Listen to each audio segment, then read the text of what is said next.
Well, వరదపై వెయ్యలేదు బురద, ఆ నేతల్లా తనకు లేదు నోటి దురద అంటున్నారు వైసీపీ నేత రాచమల్లు శివప్రసాద్ రెడ్డి. పొద్దుటూరులో నాసిరకం రోడ్లపై ప్రశ్నిస్తే తమపై దాడులకు దిగారని ఆగ్రహం వ్యక్తం చేశారు రాచమల్లు శివప్రసాద్ రెడ్డి.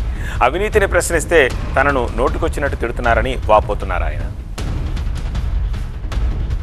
ప్రొద్దుటూరులో వైసీపీ టీడీపీ నేతలు ఢీ అంటే ఢీ అంటున్నారు. వైసీపీ సవాళ్లు చేస్తే టీడీపీ నేతలు శివాలెత్తిపోతున్నారు. ప్రొద్దుటూరులో రోడ్లను నాసిరకంగా వేసి కోట్లు కొల్లగొడుతున్నారని ఆరోపించారు వైసీపీ నేత రాచమల్లు శివప్రసాద్ రెడ్డి. సీసీ రోడ్లు పగుళ్లు ఏర్పడ్డ చోట పెయింట్ వేశారన్నారు వైసీపీ నేతలు. రాచమల్లు అనుచరులు పోలీసులు మధ్య తోపులాట జరిగింది. నాసిరకం పనులను ప్రజలకు చూపించడానికి వెళ్తే తమపై టీడీపీ నేతలు దాడులు చేశారన్నారు వైసీపీ నేత రాచమల్లు. అదేమి రోడ్డు పరిశీలనకు పోవడం కానీ, నాసిరకం పని జరిగిందని ప్రజలకు చూపించడం కానీ అప్రజాస్వామికమా ప్రజలారా?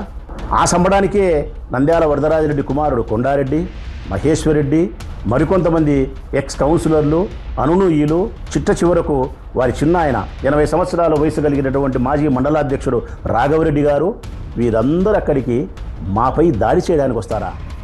వరదరాజులరెడ్డిని ప్రశ్నిస్తే బెదిరింపులకు దిగడం ఏంటని ప్రశ్నించారు శివప్రసాద్ రెడ్డి. వరదరాజిరెడ్డి అక్కడ పరిశీలనకు వస్తున్నాడు, మన ప్రభుత్వం ఉంది, మనం పనిచేస్తున్నాం, అతనెవరు మన వర్కులోకి వచ్చి పరిశీలన చేయడానికి?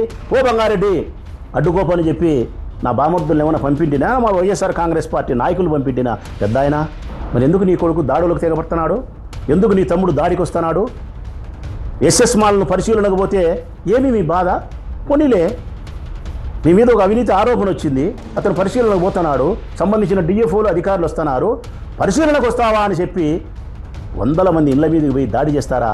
తప్పును తప్పు అని చెప్తే తనను ఇష్టం వచ్చినట్టు తిట్టడం సమంజసం కాదన్నారు వైసీపీ నేత. మంచి భాషతో చెప్తే సంస్కారయుతంగా, నేను గాడిదనా?